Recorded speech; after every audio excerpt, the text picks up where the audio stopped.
Зейін Шашкин, доктор Дарханов романы. Басы плейлисте. Ал шал астарлап Асқардан да қатал айтқан сияқты ма қалай? Әкең мен шешеңнің ақылын саған Құдай қоса берді деп іштей дәмеленіп, шүкірлік қып бір жалғызға сыйынып та жүретінмін. Қайырдың шешесі жазған хатын оқығанда жер жарық болса кіргенде едім. Қартайғанда ақыма қылғаның жаныма қатты батады. Я, сөзден сөз туады, сөз қуған пәлеге ұшырайды. Мен Ақмаралдың ежелгі сөзі шығар деп сене қойғам жоқ, асылында өзің біл. Осы күнге дейін сенен жасырып келген менің де бір қылмысым бар. Туған еліме барып демалудың орнына Алматыда төсек тартып жатып алғам. Басыма қан құйылып, қол аяғым тартылып қалған. Уайымдап жүдеп кетер деп саған әдейі жаздырмағам. Сөйтсем, сен де қатерге ұшыраған көрінесің. Қазір мен жүруге жарадым. Енді сен жазыл. Саған деген ақ тілеум осы балам. Қайран ата аз сөзбен көп сырды шертеді. Хатты басқа біреу жазса да сөз саптасы, ой орамы қарттың өзіне ұқсайды. Ал осы хаттан кейін не дейсің, Дәмешім? Кешеден бері жауап іздеп таппай қойған жоқ па, Дәмеш? Осы хаттардың жазылуына себепші әрине Қайыр. Егер ол байыбына жетпей сырын шашпаса, Асқар да шал да күні бұрын байлам салар ма еді? Әлбетте, ол әуелі Ақмарал шешейге жеткізгенде ол ағаш аттың басына мінгізіп, кәрі жанына басқам. Неткен ұшқары едің, Қайыр. Дәмеш, осы сенің кейде логикаң қызық. Алыстан сағынып алындығына келген Қайырды құшақтап, жылы жүзбен қарсы алудың орнына қуып жібересің де енді оны айыптайсың. Қайырдың орнында сен болдың, сене неге тез қайттың деп сұраса не дер едің? Бұл қайғыны ішіне қалай сыйдырсын? Жақсы, солай-ақ болсын. Дәмештің өзі сүйеме сол Қайырды. Бір кезде қызықты да, елікті де, бірақ алаңсыз беріліп сүймегенің Ниязға кездескен соң түсінсе қайтесің? Нияз үшін өл десе өлер ме едің деп сұрашы Дәмештен. Алды артына қарамастан, ешбір іркелместен иә дер еді. Соңғы күндер Нияздың жанына батқан шатақтар, өсек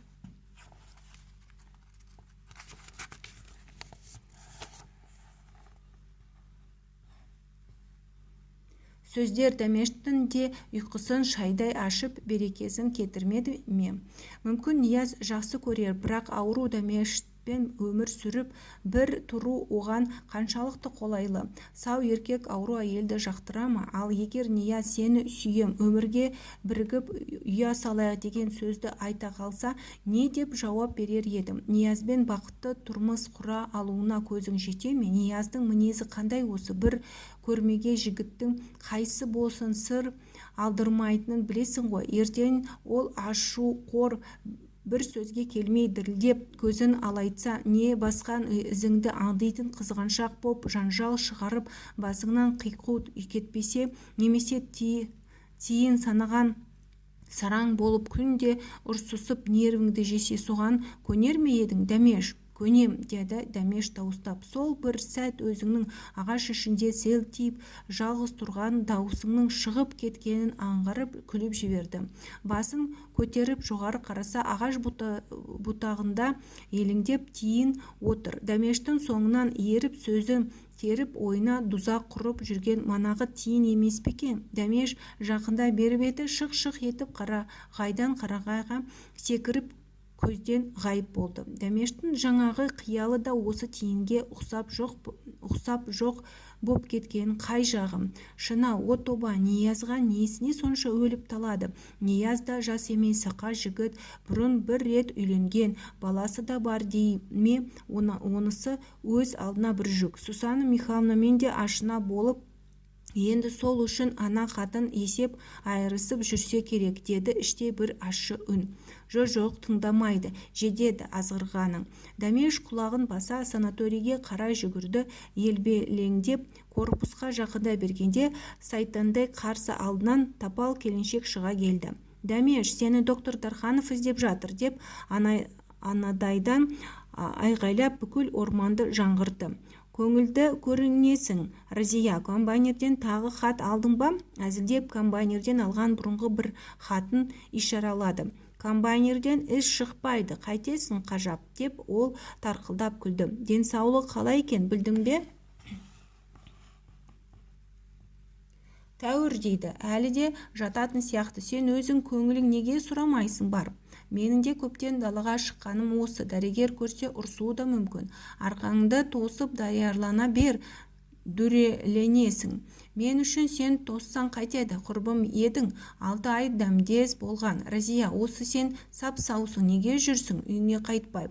Мен құштар деп бейдің, жібермейді, әбден жазылуым керек, дейді Дарханов. Бұлар корпусқа кіре бергенде ар жағынан дәлізде жүрген Дарханов көріп қалды. Дамеш Сахивна, сені тоса-тоса күдер үзіп қойып ем. Айтқандай, кім рұқсат берді саған қыдыруға?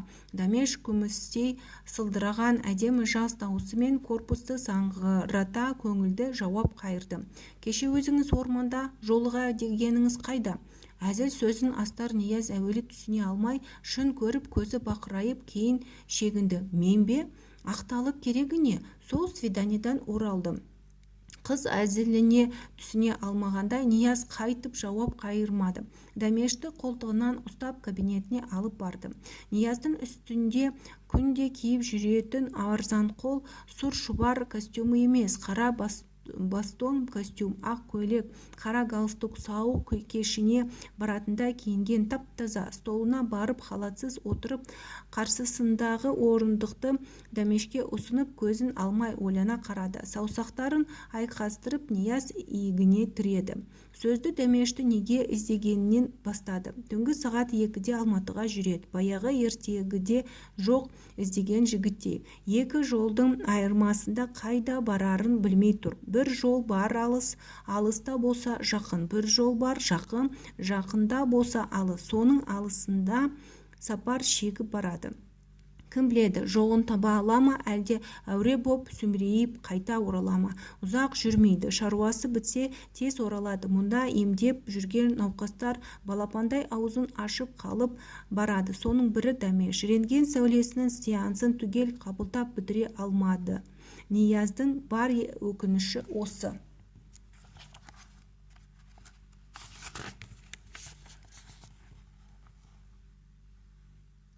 Дүниеде мейірімді адам аз ба? Рентген техникпен келісіп қылмысқа барды. Нияз оралғанша ол ұрлап рентген сәулесінің қалған 2 сеансын бермек. Онда да мойын нервінің төменгі түйініне аз-аздап 2 жағынан кезек береді. Қылмысқа барып қайтесіз? Ертең біліп қойса. Нияз Дамештің ойын бұл ақылы ерсі көрінді. Бірақ осы ойын қаншама жұмсақ үнмен білдірдім десе де сөзі сәл ашылуы шықты. Мен мұны қылмыс деп санамайым, деді Нияз, Дамештің ұзын кірпіктеріне сүйсінгенде құмарта қарап. Ең абзалы мені қайтарып жіберсеңіз, сізге кесел келтірмеймін. Сенің емің аяқталған жоқ. Еміңді бітірмей қайтарып жіберсем, міне қылмыс деп осыны айтады. Менің емім де жырым да біткен болар. Жырың жаңа басталды. Нияз езу тартып күлімсіреді. Жырды айтушы кім? Айтушы ақын доктор Дарханов, деді де лезде түсін суытып орнынан түрегеліп қолын созды. Дамеш Сахивна, сабыр етіңіз. Кенет кездескен жағдай сенің еміңе аздап кедергі болды. Әйтпегенде әлдеқашан үйге қайтатын едің. Ол үшін сізден кешірім сұраймын. Кінәлі мен өзім. Суық су ішіп қойған ем. Уақасы жоқ, айналайын. Нияз Дамештің саусағын ұстап қысып жібермейді. Дамештің де бойына у тарағандай денесі балқып, буыны босай берді. Хош, қашан жүресіз? Осы арадан түнгі сағат 12-де аттанам. Мен келіп шығарып салайын, рұқсат етсеңіз. Я, жоқ, өзің біл, айналайын. Сіз де сондай жасық па едіңіз? Нияз жауап орнына Дамештің қолын сүйді. Түнгі сағат 12-ге 15 минут қалғанда Дамеш Нияздың үйіне кіріп барды. Столды жағалай 5 адам отыр екен. Дамештің көзіне бұрын түскен Нияздың қасындағы Алексей Иванович Кравцов, бурыл шашты орақ тұмсық 2 иығына 2 кісі мінгендей келісті кісі. Жұрттың бәрінен еңсесі биік Алатау шыңындай мен мұңдалып анадайдан шақырады.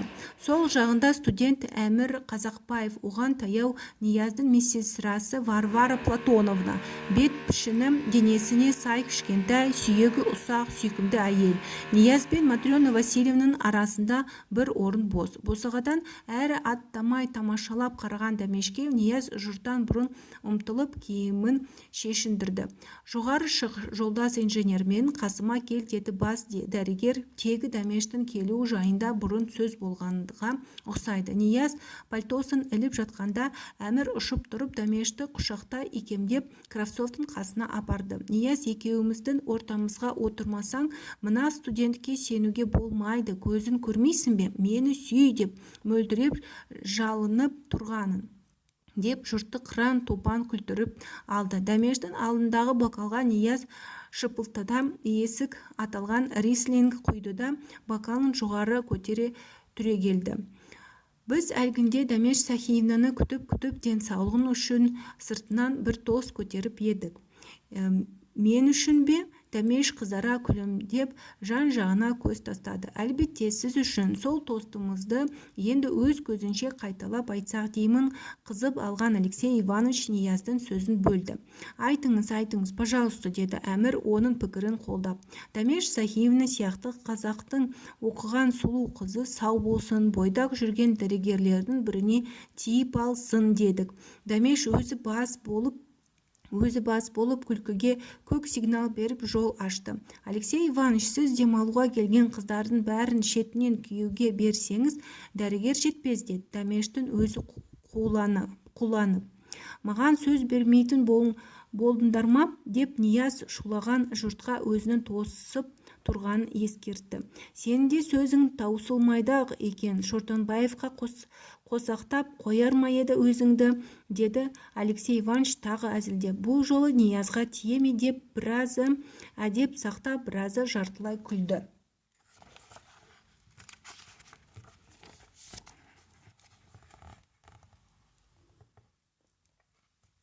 Дәмеш Сахиевна біздің санаторийға келген демалушы десек, сөз қадірін білмегендік болар еді. Дәмеш Сахиевна еліміздің маңдайына қадаған жұлдызы. Сол жұлдыздың өмірге нұрын шашып жарқырай беруін тілесек. Осы бір сөз ұнады ма, жоқ? Тұман шу өзінің сау кезіндегі жастық шағын есіне түсірді ме? Дәмеш жаны рахат тауып, екі бетті отай дуылдап рухтана бастады. Бокалын әрқайсысымен жеке-жеке соғыстырып, шарапты асықпай ұртап жұта берді. Медицина тобының ортасында бірінші болу ғой, ашық жайдары халы көрінді Дәмешке.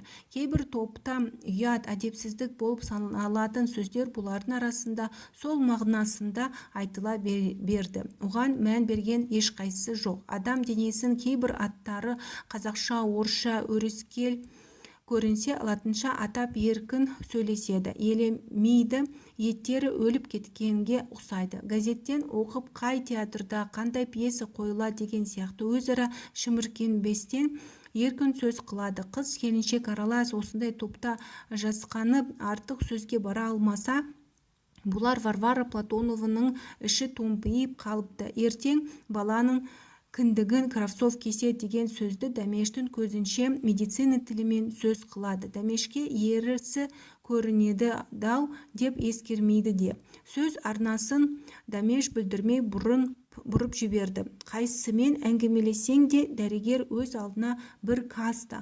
Олар өз арасына бөтен адамды жуытпайды. Жолаған адам өзі мезі боп қашып кетеді деуші еді. Алайда сіздерге қарап сүйкімді де жайдары жандарау деген түйінге келдім. Қымбатты Алексей Ивановичтің өзі бүгіннен көрі ертеңгінің адамына ұқсайды. Я, бұдан сіздің санаторий адамдар коммунизмге алдымен баратын путевкасы қалтасындағы адамдар деп ұғып жүрмеңіздер. Жолшыбай, кәне немен бара жатырсыз, көрсетіңізші десе, құлақ сұмдықтан басқа жүгі жоқтар да аз емес сияқты. Мысалы, деді Алексей Иванович, көзге шұқып қайтеміз, өзіңіз де сезіп отырған шығарсыз. Кейбір дәрігерлер ескіліктің көлеңкесінде әлі шырмалап жүр. Пациент пен дәрігердің арасын жақындатпауға тырысады. Біздің заман пациенті кешегі революциядан бұрынғы әр таптан құралған пациент емес, өз қасында құрбы құрдасы, дос замандасы. Мен сондай дос дәрігерлер үшін тост көтерем. Соның бірі Дарханов жолдас үшін көтерем. Ура! Деді студент, екі көзін дәмештен айырмай. Бәрімізден сен астың, кел төңкере көтерейік, деді Алексей Иванович. Жақсы сөз, жарым ырыс, лебізіңнен айналайын. Рахмет, деп Нияз бокалын столға қоя сап, дәмештің қолын сүйді де шарабын дем алмастан қағып салды.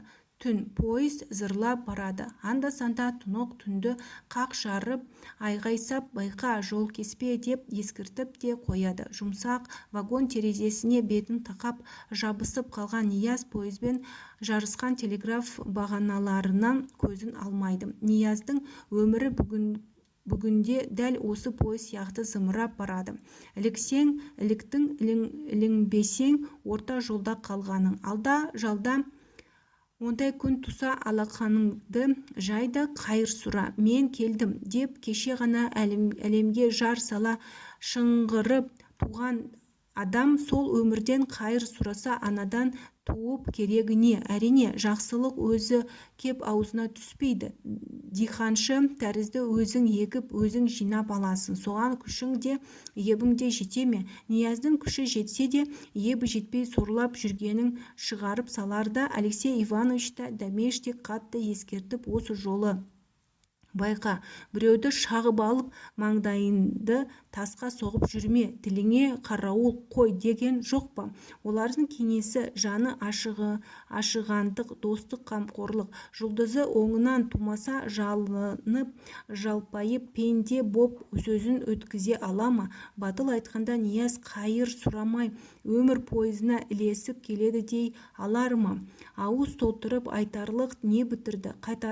Қатардағы дәрігерлердің бірі шама шарқынша адам емдейді. Білімін аяп керенау еңбек істеген жері жоқ. Бар ынтасымен қызмет етіп тырысып жүр. Еліміздің көп дәрігерлерінің санында бар. Бұдан артық не керек? Сен осы дәрігерлер атаулы жаңадан ем тауып герой атансын деп ұғасың ба? Өзіңе деген талап талғамды қиындатып күшейте түссең, сөз білмеген сөзді өзіне тигізеді.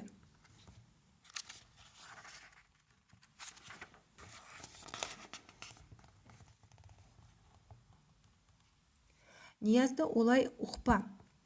Дәрігер болсаң, баяғы институтта алған біліммен рецепт жазып, күніне 3 рет тамағыңды шай, деп самарқау емдеме. Ізден әр науқасқа еңбек сіңір, өнерлі дәрігер атан деген принципті қолдайды Нияз. Клиникалық медицинаның атасы Боткин не деді? Есінде ме? Ауруды емдеме, адамды емде деген жоқ па? Әр адамның организмі әр қилы. Біріне қонған ем екіншісіне қонбауы да ықтимал. Ендеше оған жаңа бір тәсіл тап. Рентген сәулесімен емдеуге Нияз медицина ғылымына бір жаңалық ашып, атаққа ие болам деп құлшынбайды. Айта берсең, бұл емнің өз авторы бар, ол профессор Штокин. Нияз болса, сол жаңа емді іске асырушы ғана. Қасына әмір келіп тұрды. Практикасын бітіріп, бұл да Алматыға қайтып барады. Бүгін Ақмолаға мемлекет басшылары келетін көрінеді. Естідіңіз бе? Деді ол вагон ішінде естіген сөзін қайталап. Нияз ойланып қалды. Ақмоладан түсіп, ертеңінде обкомға жетіп барып, өте қажетті маңызды сөзім бар десе, жақсы қабылдады делік. Сонда не демек? Рентген сәулесінің аз дозасы пайдалы, соңы туберкулез ауруына қолданып көріп, ем қарсы шықты, рұқсат бермей қойды. Кім ол кедергі жасап отырған? Аупартком секретары ма? Жоқ. Енді кім? Тоқта, әнеуге екінші секретардың атын неге атамайды? Ол қарсы болды ма? Бірінші секретарсы шеше алмаймын. Тексерейік деген жоқ па? Енді кім? Бас дәрігер өзіңнің досың. Іштей жаны ашып бірге уайымдайды. Жоқ. Комиссия бастығының атын атайсың ба? Ой, тәйір, оған ауыз ауыртып не керегі бар? Ол орындаушы, аупартком секретары тек десе болды. Орнынан ұшып кететін қанбақ емес пе? Енді кім? Әлде Шортанбаев? Медицинадан хабары жоқ Шортанбаев қалай қарсы бола алады десе? Нияз не демек? Олай болса, Қырымдағы институт директорының күдігін қайда қоясың? күдік те, қарсылық та, сенбеушілік те табылады. Сол комиссияны басқарып келген жігіттің өзі іштей Ниязға тілектес емес екеніне көзің анық жетті ме? Ол Шортанбаев пен Сусана Михайловнадан сескенсе, қаймықса қайтесің? Әрірек үңілсен, аупартком секретарын өзі солардың сөзінен қашады. Ертең обкомға, ЦК-ға арыз жазса, басымыз дауға қалады. Онан да пәлесінен аулақ деп сенің сөзіне мән бермейді. Кеше ғана жалақорлардың сөзі өтімді боп, талайды зар қақсатқан, содан зәрезеп болған жұрт арыздан осы күнге шейін қорқады. Арыз жасушының сөзіне құлақ қойып, соны дұрысқа шығаруға бейім тұрады. Табынушылықтан қалған әдеттің бірі. Арыз жазушы жалғыз болса бір сәрі. Ондайдың қасында атқосшылары, көтермешілері бірге жүрмей ме? Әне, бір жылдар айғай шуға үйреніп қалған қаныпезер Шортанбаев тіміскілеп Сусана Михайловнаны тауып ала қойды. Себебі ол Ниязға қарсы. Мезгіл жаңа адам жасайық дейді. Соған сен сенесің бе? Әмір Нияздың манадан бері ойға шомып тұрғанын сезген Әмір таңдана қойған жоқ. Бұл сол ішкі толқынын сырт бейнесі. Неге сенбеймін? Әбден сенем. Адам баласы жаралғаннан бергі қалыптасқан жала, өсе, күншілдік сияқты сезімдерді қалай жоя аласың? Әзілдеп тұрма дегенде Әмір Нияздың бетіне үңілді. Мұның бәрі Павлов айтқан шартты рефлекс. Жасынан басқаша тәрбиеленсе, оның бәрі құритын рефлекстер. Сонда Сусана Михайловна мен Шортанбаевтың шартты рефлексін қалай түземексің? Әмір сол ойланып мүдіріп қалды. Біздің бас дәрігер өте жұмсақ кісі. Соларды жиылысқа сап немесе жеке шақырып алып ұрысса мыштай боп жүрер еді. Олар дәндеп алған бойға сіңген әдет. Дау қумаса ішкені ас болмайды. Қалай ұрсады? Ертеңінде жоғарғы орынға арыз ала жүгіріп, бастықтың өз басын дауға салсын. Нияз қалтасынан орамалын алып бетін сүртті. Рас, жалақорлардың арызын тыңдамау керек. Соң Құдайға шүкір, мұндайлар көпшілік емес. Көпшілік болмағанмен осылардың саясатқа әлі де әсері бар.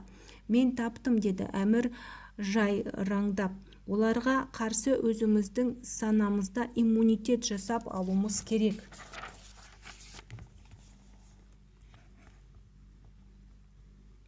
Таптың, тыңдамау деген сол иммунитет. Нияз күлімдеп арқасынан қақты. Сол күні таң ата бұлар Ақмола станциясына кеп тоқтады. Нияз пальтосын иығына іле сап вагоннан түсе, вокзал басы қаптаған машина, ығы-жығы халық. Газет сататын киоскі аузында бір топ қазақ әңгімелесіп тұр екен. Нияз аяндап қастарына барды. Киімдері әдемі, өздері қызара бүрткен, бірін-бірі іліп қағып әзіл отын жағады. Нияз дауыстап сәлем берді. Айыр сақал, қызыл бет, мосқал қазақ сәлемін әндете алып шүйіркелесе кетті. Мемлекет басшыларын тосып тұрмыз. Пойыз қазір келу керек. Павлодар жақтан. Өзіңіз қай жақтан келесіз? Деді әлгі үстіне бастырмалатып. Дәрігермін, Бурабайдан Алматы барамын. Ойбай-ау, әлгі біздің комбайнерді білетін боларсыз-ау. Құдай атқыр, бір дәрігер емдеймін деп өлтіріп тастай жаздаған дейма. Фамилиясын білмейсіз бе? Нияздың түсі бұзылып кеткен болу керек. Айыр сақалдың қасындағы жұға өнді талдырма жігіт бүйірден түртіп қалды. Бос сөзге жаның құмарау, Өсеке, біздің дәрігерлер баяғының балгері деп тұрсың ба?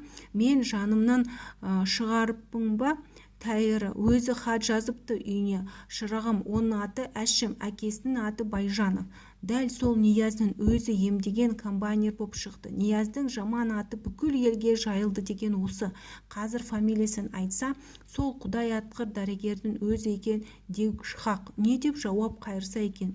Білмеймін деп қолын бір-ақ сілтесе, білмеймін деген бір сөз, білем деген көп сөз. Шашағынан ұстаған қазақ суыртпақша тартып-ақ алу оп-оңай. Әшімді білем, оны емдеген Құдай атқыр дәрігер. Мына мен. Жігіттердің көздері аларып қымсынып қалды. Айыр сақал қызараңдап көзін жыпылықтата берді. Нияз енді күлімдеп: Әшім тәуір, жақында бір жола сауғып қайтады. О, бәрекелді шырғам, өзі бір жақсы көрінетін жігітіміз еді. Өткен жылы мына Қазыбектің екен жүгерісін жинаған да сол.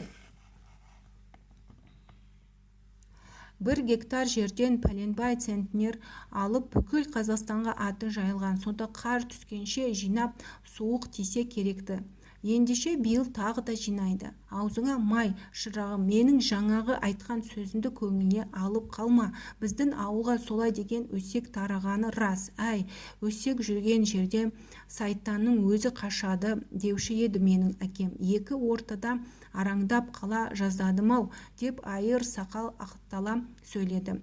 Көңіліме алып қайтейін қаңқу сөздің бірі де, бірақ дәрігерлер адамға ауру жамауға құмар емес, емдеп жазуға құмар екені есіңізде болсын. Кейде қолынан келмей қалатыны болады. Машина екеш машинада жөндеуге жарамай қалатын кезі болмай ма, ақсақал? Әлбетте шырағым, Алматы Свердлов пойызы қазір жүреді деп радиодан жар салды. Қап Нияздың сұрайтын сөздері бар еді. Ал хош болыңыздар, туыстар, қадірлі қонақтарымызды жақсылап қарсы алыңдар. Рахмет шырағым. Нияз пойызға міне бергенде Қазыбек деп таныстырған жұқа өнді жігіт. Әшімге сәлем айтыңыз деп қолын бұлғады. Нияз Алматыдан өзімен бірге оқыған досы медицина институтының доценті Қамардың үйінде отырып Қазыбектің осы бір қоңыр дауысын радиодан тағы да естіді. Тың өлкесінде жүгері өсіргендердің маңдай алды жұлдызы боп Ақмоладан сөз сөйлейді ол. Мен, деді ол, жүгері егудің тамаша тәсілін таптым. Маған соны жинауға көмектескен досым Әшімге суық тиіп ауырып қап еді. Жақында емдеп жүрген дәрігерімен кездесіп едік, ол сауығып қайтады деп уәдесін берді. Нияз селк етіп ішіп отырған асын қойды. Саған не бұл, Нияз, бір жерің шаншып кетті ме? Деді Қамар досыңа үңіле қарап. Қазыбектің жаңағы сөзін естімеген Сусана Михайловна Шортанбаев не демек?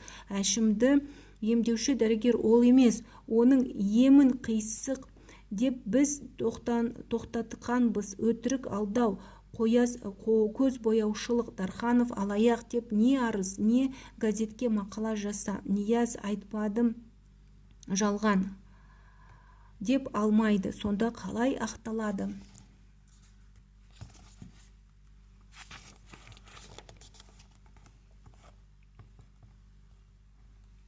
Көңілі жабырқап, ұнжырғасы түсіп кеткенін үй иесі сезді де кабинетіне оңаша алып барып ұзақ сырласты. Досымен айырылысқалы 15 жылдай уақыт өткен. Содан бері ол ысылып, байсалды ғалым болған. Сөйлеген сөзі нық, жүріс-тұрысы маңғаз.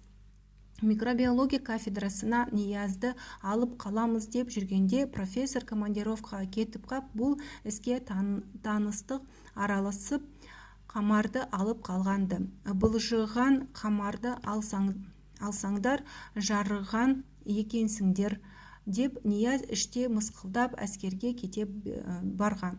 Ол кезде студенттер де, деканат басшылары да Ниязды артық бағалап, оған көп үміт артатын. Сол Қамар міне енді доцент, ғылым кандидаты. Қаланың қақ ортасында дүниеге толы 3 бөлмелі үйі, сұлу әйелі, 2 баласы бар, жеке меншікті машинасы және бар. Нияз бақытты деп осы Қамарды айтар еді. Адаспай, бұлтақтамай, өмірдің қиғаш соқпағына түспей, өзіне деген сара жолын тауып ап, сонымен тура жүріп бақыт емес пе? Өмірдің қиғаш бұрма соқпақтарына түсіп кетіп, Нияз құсап адаспаған да күшін зая кетірмей ғылымға сақтаған. Нияз осы рентген сәулесінің өзіне қанша уақыт, қанша күш жұмсап отыр. Жемісті аяқтай ма, жоқ па? Осы ойын Нияз жасырмай досының алдына тартты. Қамар сөзін бөлмей бар ықыласпен тыңдап болған соң жымиып отыра берді. Неге жымияды? Жеңілтек едің, қадамыңның сәтсіздігін өзіңнен көр дегені ме? Әлде айтқанның бәрі шын, қайтесің бақыт қонбаса деп іштей жаны аши ма? Мен қазір қысылып кеп отырмын. Не жәрдемің бар беретін? Нияз маңыдан бері өзі сөйлейді. Досында әлі үн жоқ. Ішек қарның ақтарды, кім білсін, арқаға қағып өтірік күліп шығарып сала ма? Қамардың әлі үндейтін түрі жоқ. Сасқанда адамның салмағы кетіп жеңілтек болатыны несі екен?